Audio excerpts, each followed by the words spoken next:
Bismillahirrahmanirrahim. Assalamualaikum warahmatullahi wabarakatuh. Waalaikumsalam warahmatullahi wabarakatuh. Alhamdulillahirabbil alamin. Nahmaduhu wa nasta'inuhu wa nastaghfiruh wa na'udzu billahi min syururi anfusina wa min sayyiati a'malina. May yahdihillahu fala mudilla lahu wa may yudlilhu fala hadiya lahu. Asyhadu an la ilaha illallah wa asyhadu anna Muhammadan abduhu wa rasuluhu la nabiyya wa la rasula ba'dahu. Alhamdulillah, segala puji syukur kehadirat Allah Subhanahu wa taala yang hari ini masih memberikan kita izin untuk bisa hadir di majelis ilmu dengan segala macam kondisi masing-masing.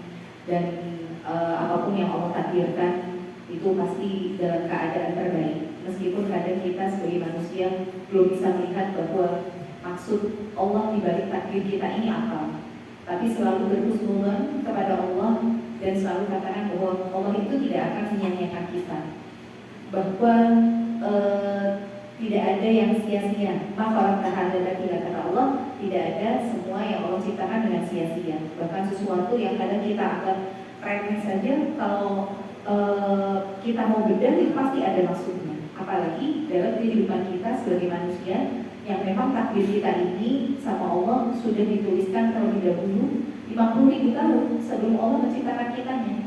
Jadi kita ini sama takdir kita lebih dulu takdir kita sebenarnya terciptanya ya. Maka apapun yang menjadi keputusan Allah pasti terbaik buat kita dengan kacamatanya adalah kacamata Allah, bukan kacamata manusia.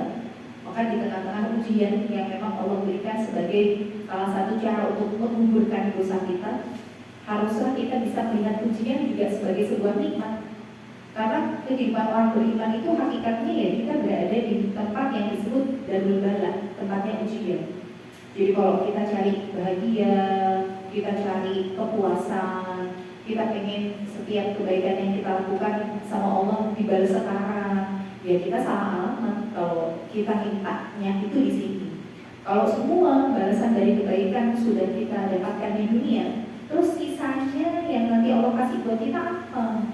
Kalau sudah disegerakan semuanya, makanya Allah itu kadang tahan apa yang menjadi balasan kebaikan kita tuh gak sekarang dapatnya, karena yang di sisi Allah jauh lebih baik, jauh lebih besar daripada apa yang hari ini kita dapatkan. Makanya dalam memandang kematian itu seorang beriman harus bisa punya rasa cinta dulu. Kenapa begitu? Karena kalau nggak lewat mati, kita mau ketemu pahala sabar kita lewat mana?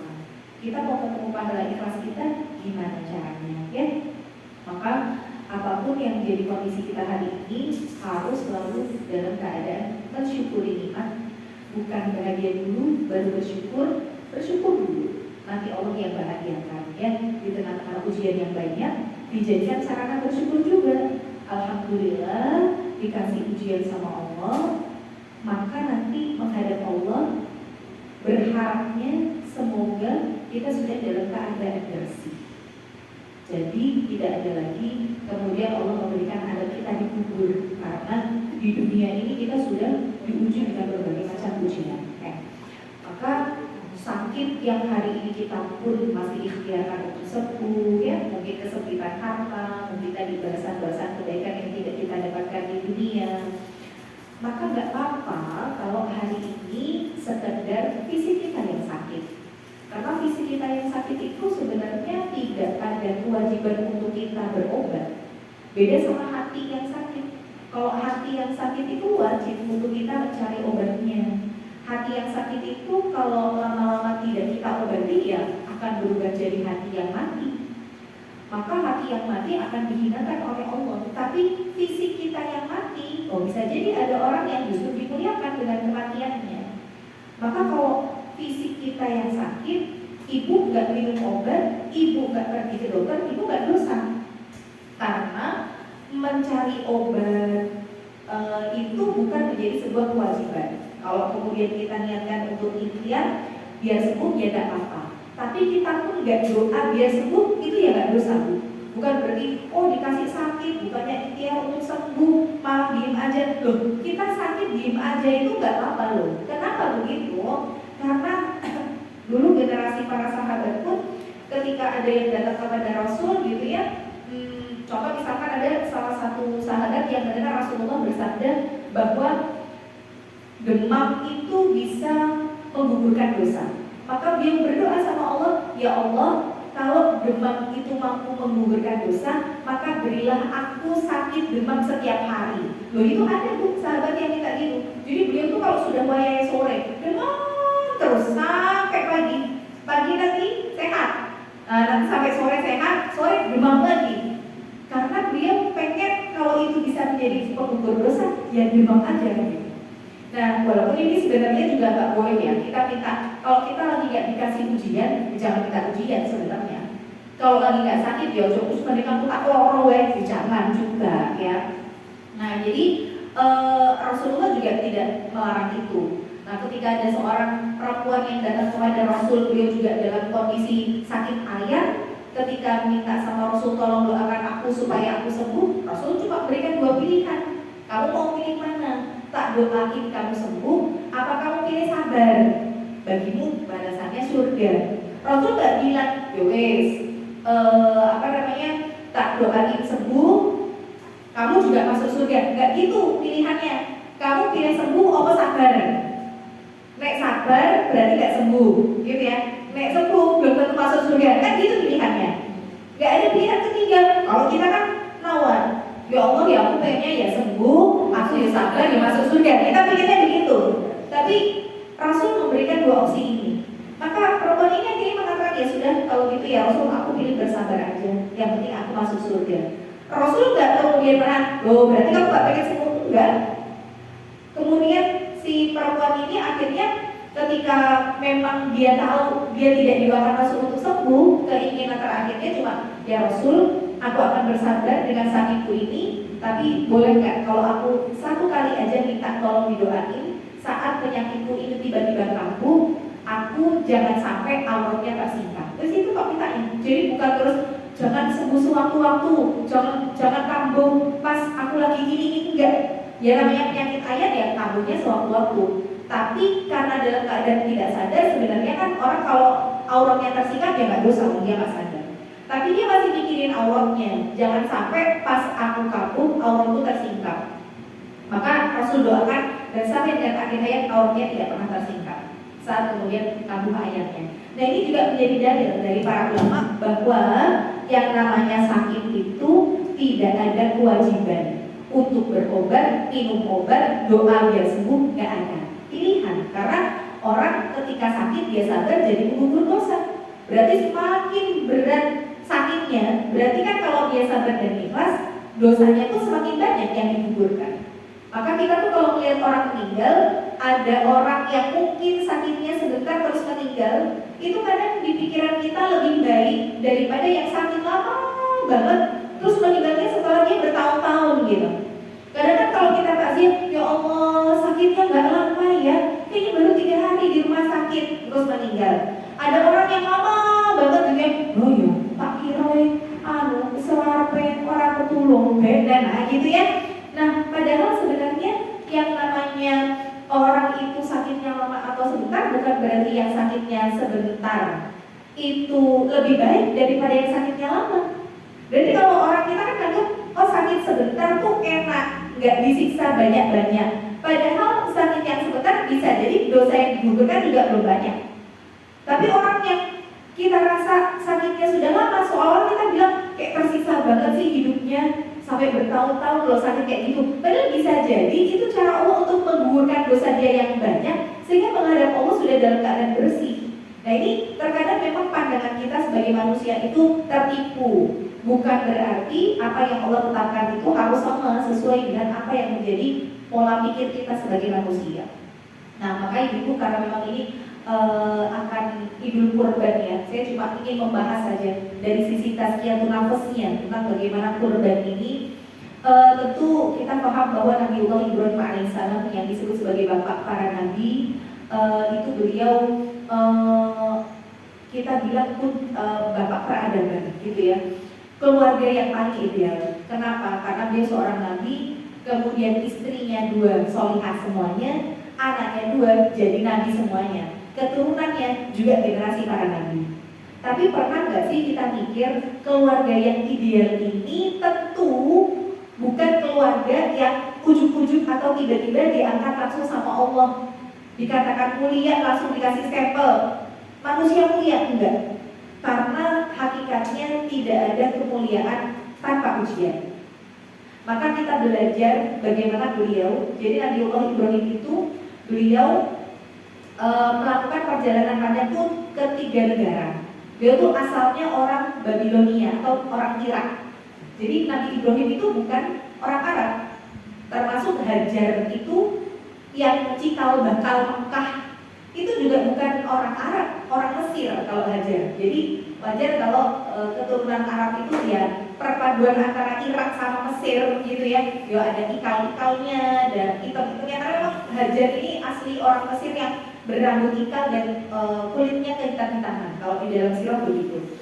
Maka Nabiullah Ibrahim alaihissalam beliau melakukan perjalanan panjang itu sampai ke 3 negara. Dimulai dari Babilonia atau Irak, kemudian menuju ke Palestina melewati Mesir, baru berakhir nanti di Mekah.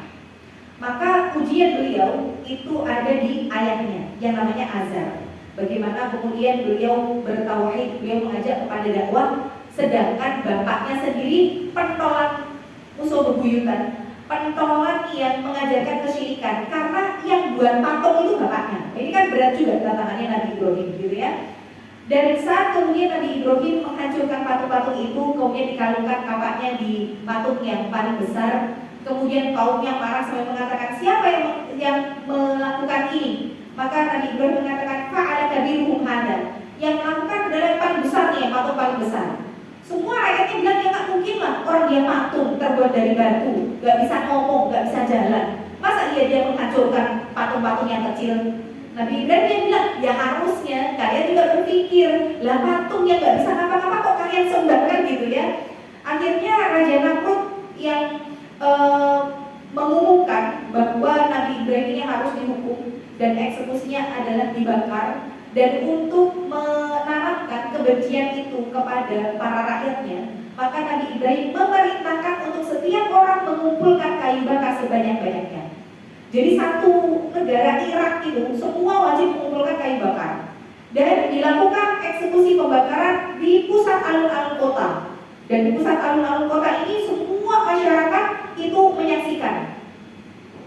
Sampai ada nanti satu orang nenek-nenek yang tinggal di dalam hutan, yang sudah buta, yang nggak bisa jalan. Dia sampai bilang, aku mendengar akan pembakarannya Ibrahim. Iya nenek, apakah engkau ingin membantu Ibrahim? Maka kata dia, seandainya saja aku bisa melihat dan berjalan, aku ingin ikut menyumbang kayu bakar untuk membesarkan apinya. Jadi saking tidak ada yang beriman kepada beliau di negeri tersebut, yang tinggal di dalam hutan, gak bisa jalan, gak bisa lihat aja, sampai berkeinginan untuk membakar Ibrahim. Itu kan saking kebencian yang begitu dalam di hati kaum tersebut. Dan satu-satunya yang beriman cuma istrinya, yaitu Sarah. Tapi Sarah sudah tidak bisa berbuat apapun, ya karena memang beliau sendirian. Maka saat kemudian sudah diumumkan eksekusi pembakarannya itu, karena kayu bakar yang dikumpulkan itu banyak banget, sampai setinggi bukit. Kayu bakarnya kok bu, sampai setinggi bukit. Ya bayangin, setiap orang dari negeri tersebut nyumbang kayunya kok. Maka ketika Nabi Ibrahim akan dibakar, beliau ditelanjangi terlebih dahulu. Dan beliau diikat di manjani, jadi kayak ketapel gitu. Kan ketapel kan bentuknya kayak UFY gitu ya. Jadi beliau diikat terus dikerek bu, dikerek sampai ke atas bukit itu, karena posisinya kan kayu bakarnya setinggi bukit, jadi nggak mungkin untuk dibakar itu di bawah, jadi dinaikkan dulu pakai ketapel itu. Dan beliau dalam keadaan telanjang. Makanya dalam kitab At-Tadhkirah itu disebutkan saat nanti kita kepada mahsyar itu kan kita dalam 3 kondisi, hufatan tidak beralas kaki, auratan telanjang, ghurlan tidak dikhitan. Nah berarti semua itu kondisinya sama, telanjang bulat. Tapi kira-kira apakah nanti kita akan diberi pakaian? Iya, kita akan diberi pakaian. Siapa yang pertama kali diberikan pakaian? Yaitu Nabi Ibrahim alaihissalam. Jadi bukan Nabi Muhammad. Kenapa? Untuk menggantikan rasa malu beliau saat dieksekusi akan dibakar itu ditelanjangi, maka Allah memberikan penghormatan dengan diberikan pakaian untuk pertama kali. Jadi nanti Nabi Ibrahim dulu, kemudian Nabi Muhammad, nabi-nabi yang lain, baru para ulama, para orang soleh. Itu urut-urutannya. Nah, nanti kalau pakai kain kafan apa? Pakai baju tuh baju apa? Kain kafan yang kita kenakan saat dikuburkan. Itu nanti semua nyambung bu. Jadi saat kita hidup usahakan ibu tuh menyiapkan kain kafan untuk dirinya sendiri. Karena kain kafan buat kita, buat diri kita, itu tidak diambilkan dari harta suami atau dari harta anak, tapi dari harta pribadi si mayit itu, si perempuan itu. Makanya saya tuh sarankan ibu-ibu untuk menyiapkan kain kafan untuk dirinya sendiri. Boleh kok kalau misalkan kita mau beliin keluarga atau beliin suami gitu, nggak apa-apa. Makanya saya beli kain kafan buat diri saya beliin sekalian buat suami, saya beliin buat mama saya. Udah tuh satu set gitu. Terus kemarin istrinya Ustaz Abu Bakar Bashir meninggal dunia kan. Beliau juga belum punya kain kafan. Akhirnya mama saya bilang, "Do, kain kafan sing mbok kei tak goke jidah." Kan saya manggilnya jidah ya. Mama kasih ke jidah, nggak apa-apa ya? Ya nggak apa-apa mah gitu. Jadi waktu jidah Icun ya atau ibunya Ustati meninggal, memang karena rumah kami juga sampingan ya, jadi mama ikut memandikan. Nah karena saat itu pagi hari, jadi belum sempat cari, belum tahu tokonya mana juga yang buka. Ya wis lah seadanya, karena cari kemana-mana ya susah. Ya sudah, akhirnya kain kafan mama saya dipakaikan ke beliau. Nah ini jadi persiapan kain kafan. Kenapa? Saat dikuburkan dengan kain kafan terbaik itu, saat nanti ibu dibangkitkan dari kubur, itu saat dikuburkan, ibu mengunjungi nanti satu sama lain. Misalkan nih, kalau kita adalah orang-orang yang baik, orang-orang yang solihah, maka kan masuknya ke bagian taman di antara taman surga. Nah, di taman di antara taman surga ini kita bisa bercengkrama, kita bisa mengunjungi satu sama lain. Itu juga pakai kain kafan yang kita kenakan saat kita dikuburkan. Sampai pada saat di padang mahsyar, yang tadinya kita dalam kondisi telanjang, kita juga nanti akan diberi pakaian. Nah, pakaian apa? Kain kafan yang kita kenakan itu. Gitu ya. Jadi nanti nyambung semuanya Bu. Makanya kalau bisa Ibu persiapkan yang terbaik yang bisa Ibu persiapkan. Ukurannya berapa? Kalau perempuan tuh antara 10 sampai 12 meter. 10 sampai 12 meter. Kalau laki-laki antara 8 sampai 10. Karena memang kalau perempuan kan dia 5 lapis ya. Cari bahan yang terbagus tapi tetap yang mudah diurai oleh tanah. Jadi bukan yang kain sutra gitu, bukan juga kain ikrom itu enggak. Saya tidak menyarankan kain ikrom untuk kain kafan ya, karena dia cukup sulit untuk diurai oleh tanah. Jadi mungkin kalau cari kainnya tuh ya perintis gitu ya, itu enak. Kayak kemarin saya beli perintis itu, terus mama saya bilang kayak yang bantu untuk ngurusi jenazahnya, itu kayaknya di mana kok enak, disobeknya enak, kayaknya juga antep bla bla bla gitu. Nah itu kalau bisa memang kita persiapkan untuk diri kita sendiri. Nah kembali ke sini. Jadi Nabiullah Ibrahim alaihissalam saat kemudian akan dieksekusi dibakar, beliau benar-benar di titik yang ini nggak ada lagi pertolongan kalau bukan Allah. Karena bayangkan semua rakyat di situ bersatu padu ingin menghancurkan beliau. Dan yang satu-satunya beriman cuma Saroh itu tidak bisa berbuat apa-apa. Kondisinya sudah diikat, dikerek, ditelanjangi, sudah gak ada cara lain untuk menyelamatkan diri. Gak mungkin kalau dipikir secara logika. Tapi disinilah kita belajar bahwa Allah itu baru akan memberikan kepada kita pertolongan di detik-detik terakhir saat kita pasrah mutlak sama Allah. Makanya zikirnya Nabi Ibrahim saat kemudian beliau sudah akan dibakar, beliau hanya ucapkan hasbunallah wa ni'mal wakil, ni'mal maula wa ni'mal nasir. Cukuplah Allah yang menjadi penolong kita, karena tidak ada yang dia bisa nolong. Dan beliau ini tidak dikasih tahu dulu sama Allah dengan mengatakan westo Ibrahim tenang aja, nanti juga apiku jadi dingin wong weyo nabi.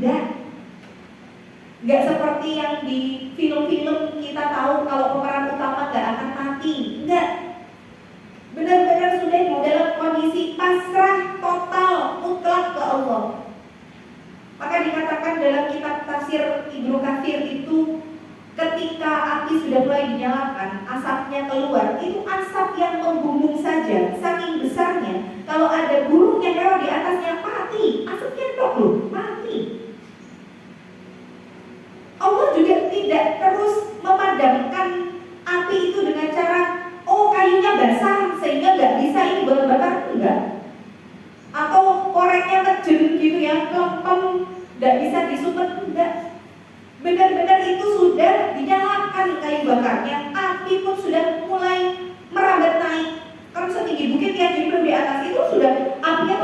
Allah udah nyala.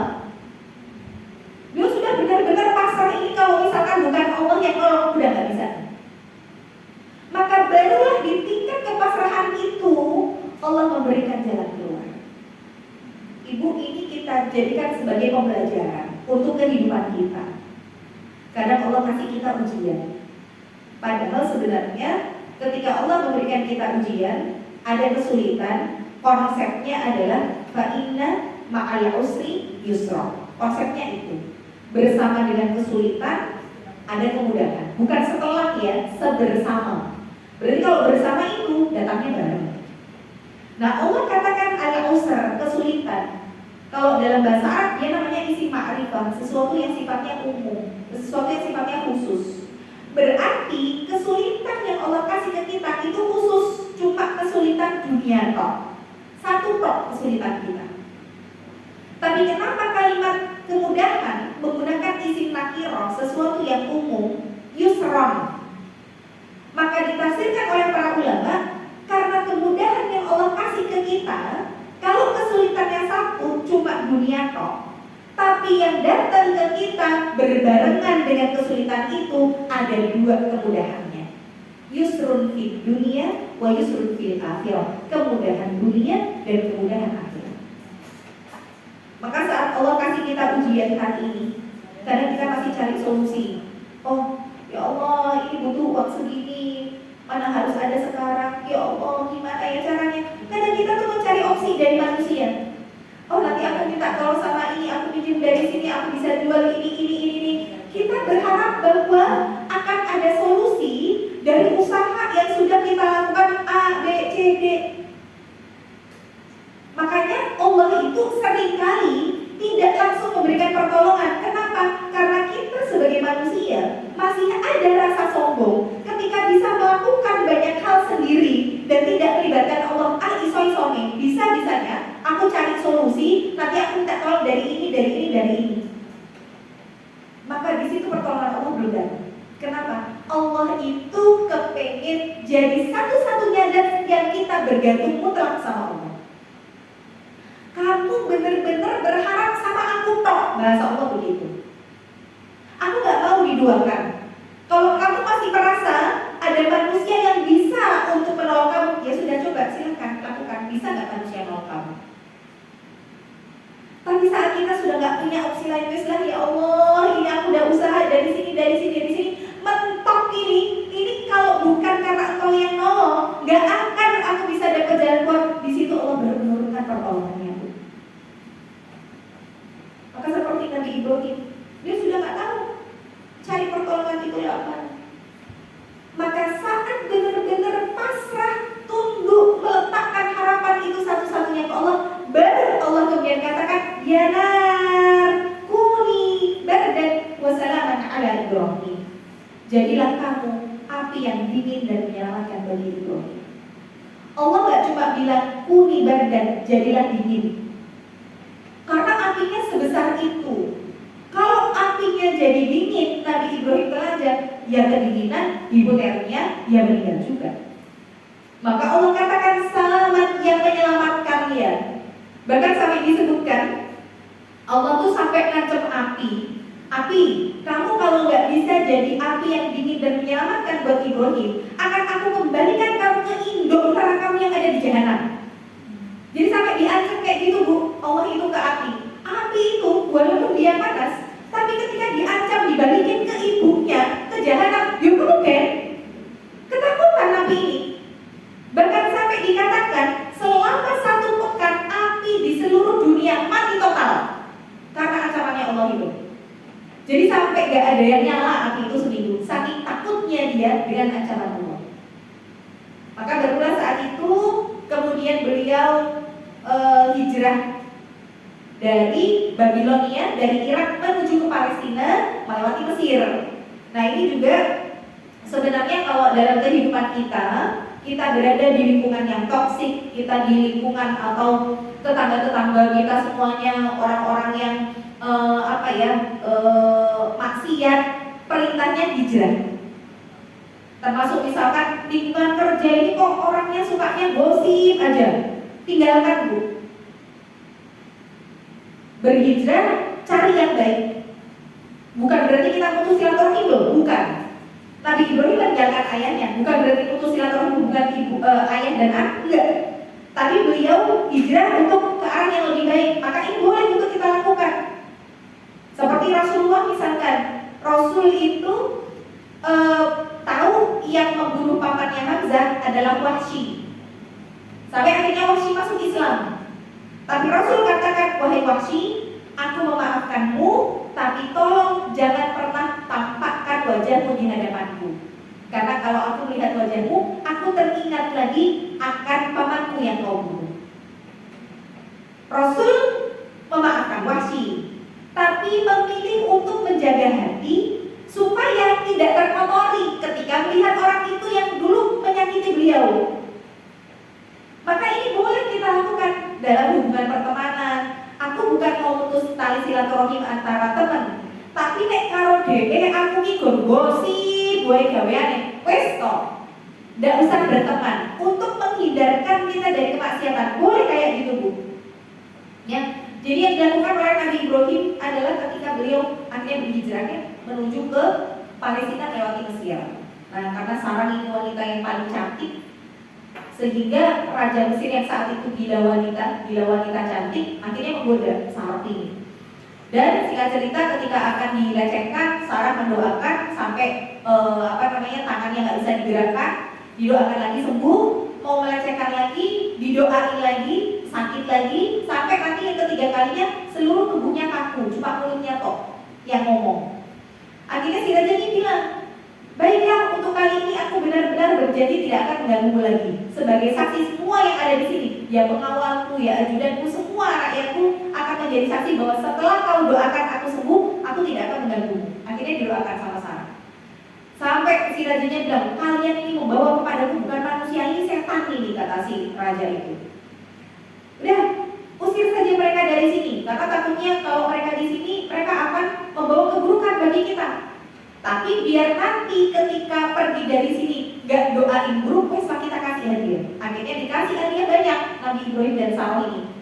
Ya mulai dari hewan ternak, mulai dari harta benda, termasuk anak raja yang paling cantik, yang paling baik, paling nurut, paling taat, yaitu Hajar. Jadi Hajar itu putrinya raja. Sampai akhirnya mereka menuju ke Palestina.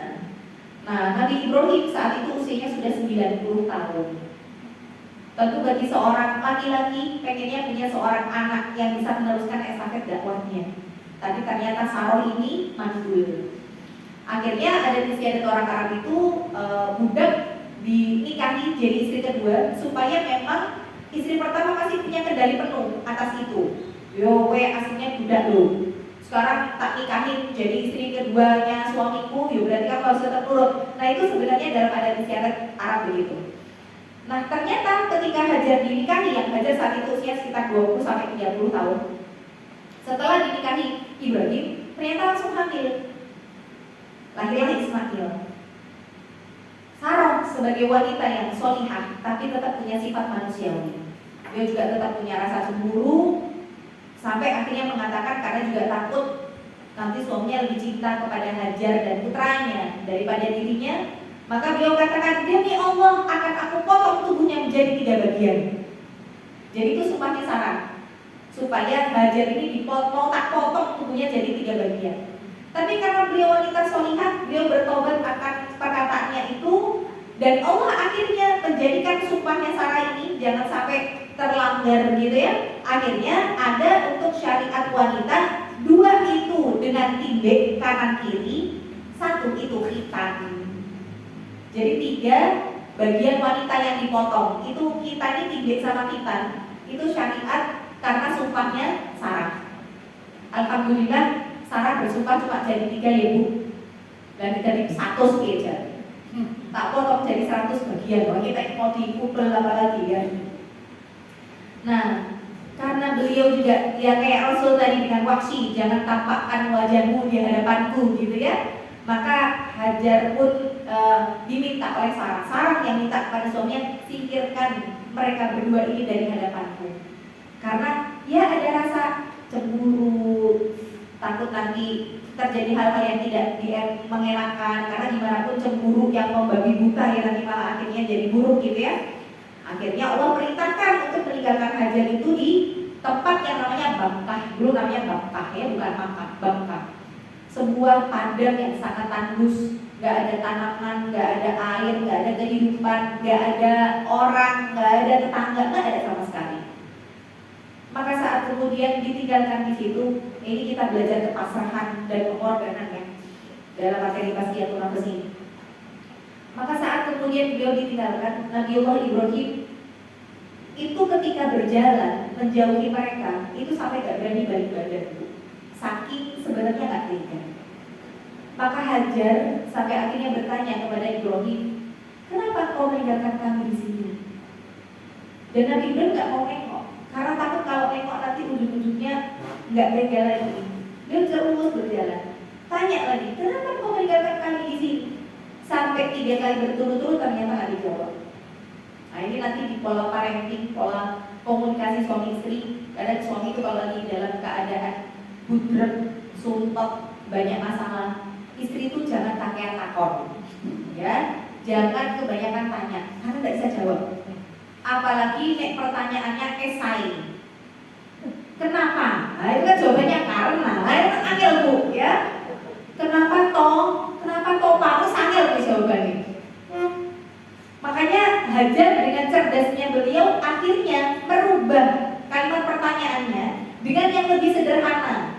Karena kalau pertanyaan esai sulit dijawab, biar gampang pertanyaannya jadi apa bu? Pilihan ganda, ya toh? Akhirnya beliau bertanya dengan kalimat, apakah Allah yang telah memerintahkanmu untuk meninggalkan kami di sini? Maka ketika pertanyaannya adalah apakah, jawabannya apa bu? Ya atau tidak, kan gitu ya? Lebih gampang dong daripada karena. Maka begitu Hajar bertanya, beliau akhirnya mengatakan, ya, Allah yang telah memerintahkanku untuk meninggalkan kalian di sini. Jawaban istri Solihah. Ketika sudah dikatakan dia, gak banyak nanya lagi. Kalau kita, lah ngapa kok ya aku? Kan kalau kita begitu, kenapa harus aku? Kenapa di tempat ini? Lihat tentu gak omong-omong loh deh ini. Bu Yusuf tetap lihatnya ngapa sih ya? Kalau kita mungkin banyak pertanyaan begitu. Tapi tidak dengan Hajar. Hajar akhirnya hanya mengatakan, baiklah. Kalau Allah yang memerintahkanmu untuk meninggalkan kami di sini, maka aku yakin Allah tidak akan menyia-nyiakan kami. Itu poinnya.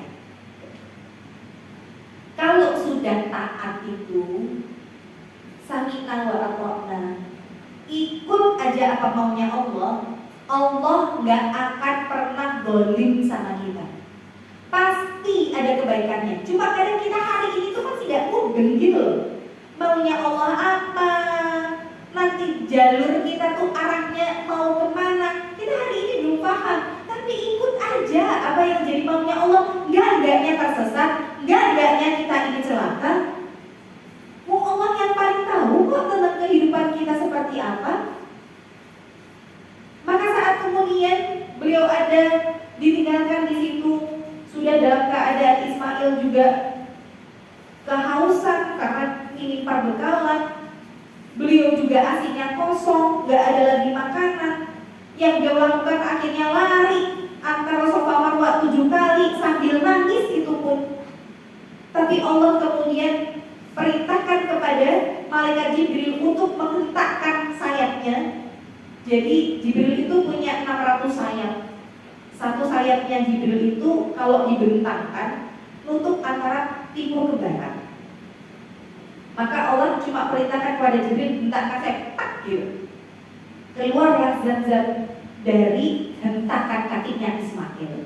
Padahal yang kita pikir nyari airnya tuh di tempat yang jauh, lari 7 kali bolak-balik. Tapi solusinya Allah hadirkan yang justru dekat dengan kita. Itulah Allah. Allah itu bisa aja memunculkan zat-zat begitu saja. Gampang bagi Allah. Oh nanti di sini ada mata air, gampang tiba-tiba keluar air. Tapi Allah nggak mau kayak gitu. Allah mau kamu ikhtiar dulu. Walaupun kamu yakin Allah gak akan niat-niatkan kamu, tapi Allah juga menuntut kamu tawakal itu setelah ikhtiar yang maksimal. Bukan terus kemudian aku percaya Allah gak akan niat-niatkan tulis tanpa entah ini. Gak gitu konsepnya. Kamu tetap usaha. Tapi usaha itu loh yang akhirnya sama Allah menjadi alasan untuk Allah memberikan kita solusi. Sebagaimana Ibunda Maryam saat kemudian akan melahirkan dalam keadaan kontraksi yang begitu dahsyatnya, beliau bersandar di pohon kurma. Allah bilang sama Maryam, "Wa huzzi ilaiki bijid'in nakhlah tusaqit 'alaiki rutban jamiyah." Goyangin itu pohon kurma biar nanti berjatuhan buahnya bisa kamu makan. Logika manusia dipakai. Kurma itu kokoh banget pohonnya, kayak pohon kelapa. Gak ada orang yang mau jatuhin kelapa dengan menggoyangkan pohonnya. Gak ada, Bu. Mau 10 orang tua toh, ayo goyangin pohon kelapa biar kelapanya jatuh. Gak akan jatuh. Orang mau kelapa ya harus manjat kan gitu. Maka ini pohon kurma yang mau menjatuhkan buahnya wanita dalam keadaan akan melahirkan pula. Logikanya gak akan bisa jatuh. Tapi ketika Allah menjatuhkan buahnya, itu sebenarnya bukan hasil goyanganmu, tapi memang Allah ingin memberikan kepada kamu pertolongan. Tapi Allah menuntut kamu usaha. Walaupun sebenarnya usaha yang kamu lakukan itu sama hasilnya gak sepadan. Usahamu bergoyang-goyangin, tapi Allah turunkan. Jadi sebenarnya usaha kita tuh gak ada apa-apanya sih. Cuma sebagai syarat aja, formalitas aja, bahwa Allah mau nolong kamu, tapi ya kamu harus ikhtiar dulu. Maka sama seperti Zam-Zam, yang Allah abadikan sebenarnya bukan Zam-Zamnya, Bu, tapi bagaimana sa'i yang menjadi ritual haji dan umrah itu yang Allah jadikan sebagai pelajaran sampai dengan hari kiamat. Perjuangannya.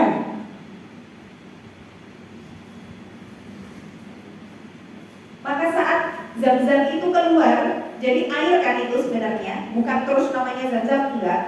Maka ketika air itu keluar, Hajar itu takut kalau air ini tidak dibendung, dia akan bleber terus dan kehabisan, padahal dia butuh air. Maka beliau akhirnya membendung air ini dengan tangan, dengan pasir, dengan batu, biar dia ngumpul. Makanya di situ dikatakan Zam-Zam, Zam-Zam, Zam-Zam, ayo ngumpul, ngumpul, ngumpul, jangan sampai habis ini. Maka disebutlah air Zam-Zam. Maka Rasul kemudian bersabda, seandainya Hajar saat itu tidak membendung air dengan tangan dan juga pasir, niscaya Zam-Zam akan menjadi sungai. Dari sini kita belajar bahwa takdir Allah itu, kalau sudah ada intervensi dari manusia, ada usaha manusia untuk berubah, takdir bisa berubah, Bu. Yang tadinya takdirnya Zam-Zam itu sungai, karena dibendung jadinya mata air. Maka sama takdir dalam kehidupan kita bisa berubah. Walaupun sebenarnya Allah tuh pengennya kamu takdirnya ini, tapi karena usaha kita, ikhtiar kita, doa kita, maka takdir sebenarnya sudah Allah tetapkan, Allah ubah sesuai dengan apa yang kita usahakan.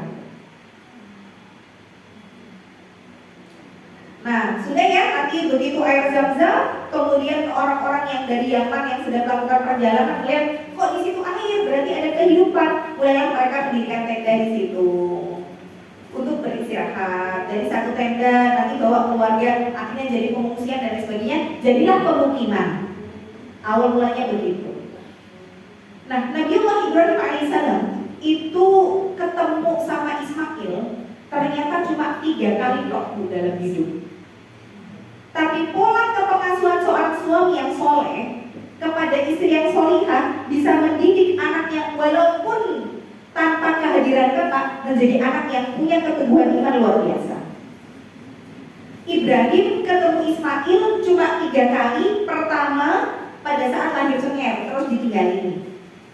Yang kedua, balik-balik itu saat perintah menyembelih. Jadi sekitar antara usia 7 sampai 13 tahun. Terus saat ini tinggalin lagi, balik lagi setelah Ismail menikah. Dengan kalimat kiasan nanti saat kemudian Ibrahim menyamar menjadi orang biasa, kemudian Ismail sudah nikah, terus Ibrahim ini nanya sama mantunya, bagaimana kau dapati suamimu? Kemudian kata istrinya, dia laki-laki yang tidak bertanggung jawab, dia laki-laki pemalas, dia begini. Kemudian Ibrahim bilang, baik, nanti kalau suamimu sudah pulang karena lagi nyari kayu bakar, nanti kalau suamimu pulang, tolong sampaikan tadi ada seorang tamu yang menitipkan pesan kepadanya untuk dia mengganti palang pintu rumahnya. Itu sindiran untuk diceraikan, istri yang tidak bersyukur, yang suka membicarakan aib suami gitu ya.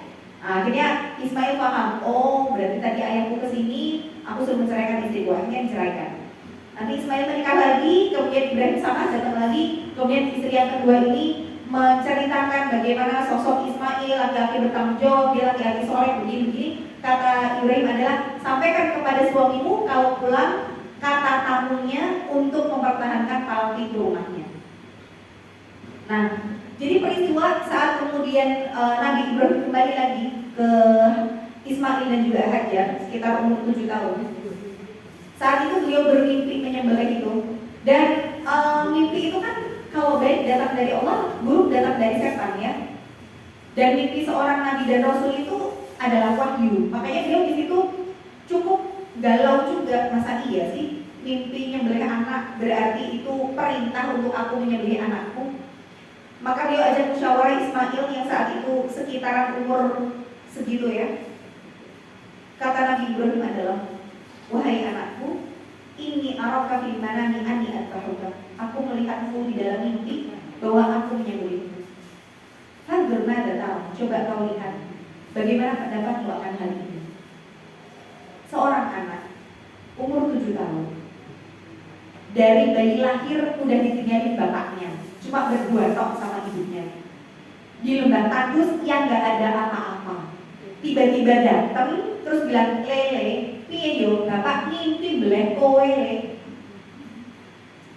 Kita bu sebagai anak yang tiba-tiba bapak kita datang dalam kondisi kayak kita udah ibaratnya sama ibu kita sudah bahagia lah ya, tiba-tiba datang ngomblengku, kalau kita mungkin marah.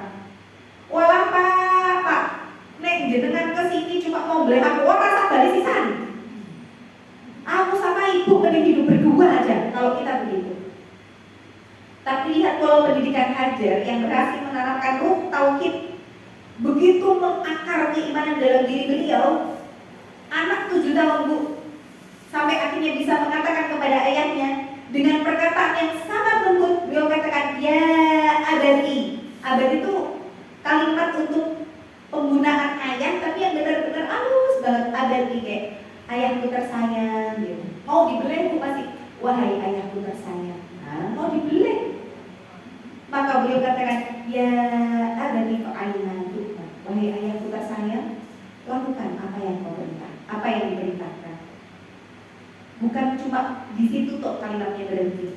Maka beliau menambahkan kembali, satajiduni insyaallah minas sabirin. Insyaallah Pak, Bapak akan mendapati aku sebagai orang yang sabar. Gak apa-apa Pak, aku dibeleng. Insyaallah aku sabar. Wes lakukan aja apa yang Allah perintahkan. Insyaallah. Ini keluarga yang luar biasa. Maka di tanggal 8 Dzulhijjah itu disebut hari Tarwiyah. Kenapa? Merenung di situ Nabi Ibrahim. Kira-kira benar gak ini datang dari Allah atau ini dari setan gitu ya. Maka di tanggal 9 Dzulhijjah disebut Arafah. Dari kata Arafah yaitu artinya mengetahui. Jadi benar-benar Nabi Ibrahim tahu bahwa perintah menyembelih itu ya memang wahyu dari Allah. Maka akan dieksekusi penyembelihan itu ada di sebuah batu yang dia terletak antara Arafah sama Mina. Sampai sekarang masih ada batunya. Dan ketika akan disembelih, Ismail cuma bilang gini, ya Allah, wahai ayah, boleh gak aku punya beberapa permintaan? Apa itu? Yang pertama, tolong asah pisaumu tajam-tajam, supaya ketika nanti engkau menyembelih aku tidak mengerah kesakitan. Yang kedua, sing-singkan lengan bajumu tinggi-tinggi, karena aku tidak mau ketika engkau menyembelih aku, ada noda darah yang terciprat ke pakaianmu. Dan itu dilihat oleh ibu, sehingga ibu merasa sedih akan kehilanganku. Dan aku tidak mau melihat ibu bersedih. Yang ketiga, jangan pernah tatap mataku, tutup mataku erat-erat, karena aku khawatir ketika mata kita saling bertatapan, engkau ada rasa keraguan dan akhirnya tidak jadi menyembelih aku. Maka Masya Allah, itu dua-duanya sudah benar-benar pasrah. Allah gak kasih tahu bahwa udah toh turut aja sama aku, gak gae anakku dibeleh tenan. Wong Yoko tak genteni dadi wedhus ndak. Allah muji seberapakah tingkat pengorbanan kita untuk Allah. Ismail itu anak yang kamu harapkan bertahun-tahun, umur 90 tahun kamu belum punya anak, harapannya yang bisa jadi penerusmu. Sekarang Allah kasih anak laki sisa siji, anak tunggal Ismail itu. Karena nanti Nabi Ishak itu lahirnya setelah Ismail umur 14 tahun. Dan sekarang Allah cuma pengen minta apa yang kamu gondeli. Anak yang begitu kamu cintai, sekarang Allah uji kamu, mau nggak kalau Allah minta kamu kasih? Mana yang kamu pilih? Kamu lebih mempertahankan apa yang kamu cintai atau menyerahkan ke Allah saking kamu lebih mencintai Allah daripada apa yang kamu cintai yang ada di dunia? Allah tuh pengen uji kita sampai di titik itu, Bu. Kalau kita mungkin gak sanggup.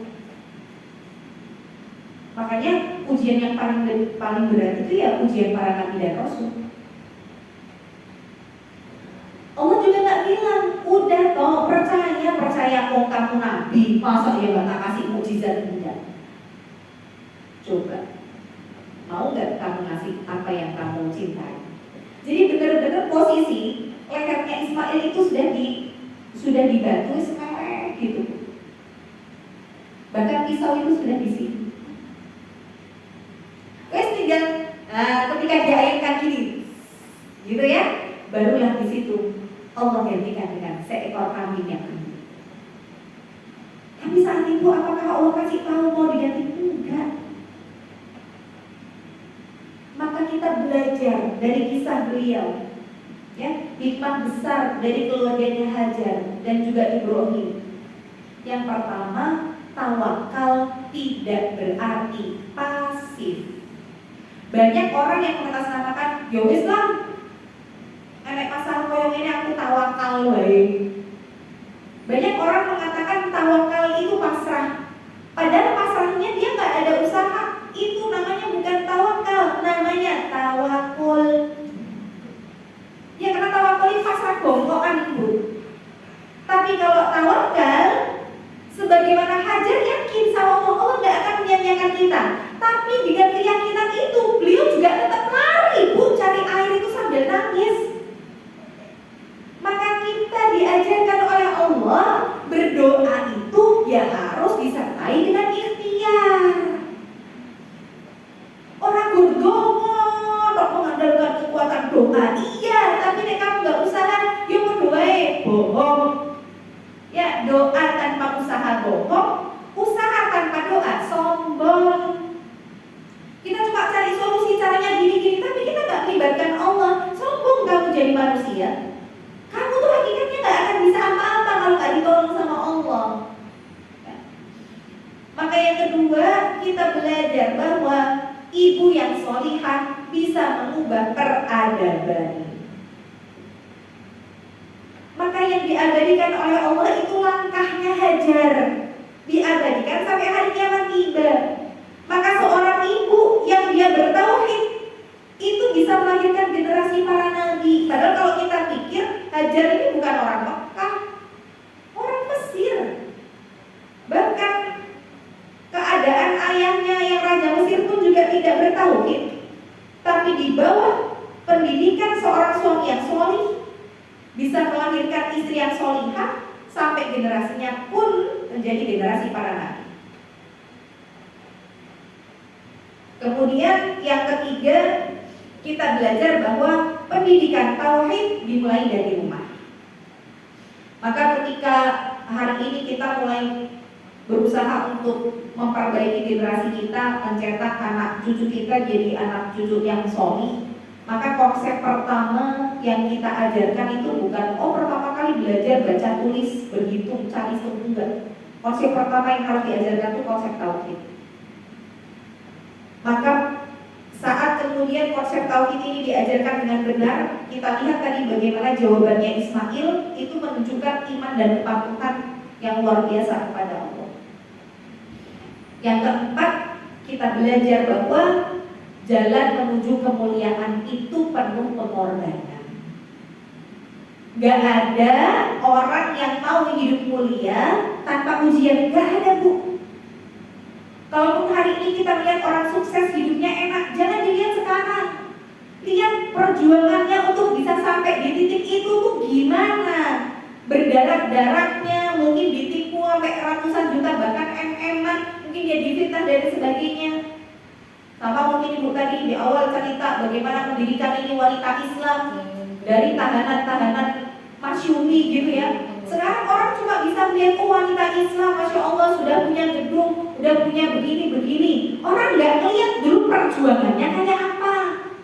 Ditahan demi tegaknya syariat Islam, sampai akhirnya wes kumpul, mungkin tadi cuma sekedar ngobrol-ngobrol, ngomong-ngomong, nanti kayak ini, Masya Allah.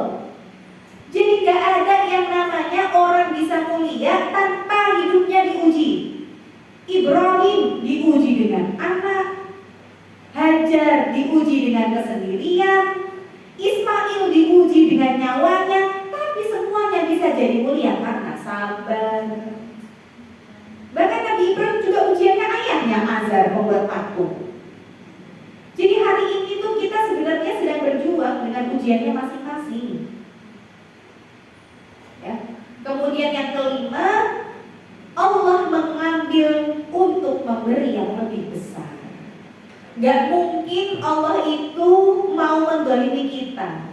Kalau Allah minta dari kita sesuatu, pasti sama Allah tuh dibalikin. Dan Allah tuh kalau balikin gak pernah adil. Gak pernah adil tuh selalu dengan balasan yang besar. Ibaratnya kayak kita tuh sholat fajar yang cuma 2 rakaat ringan aja, Allah kasih pahalanya lebih besar daripada dunia seisinya kok. Itu kan gak adil.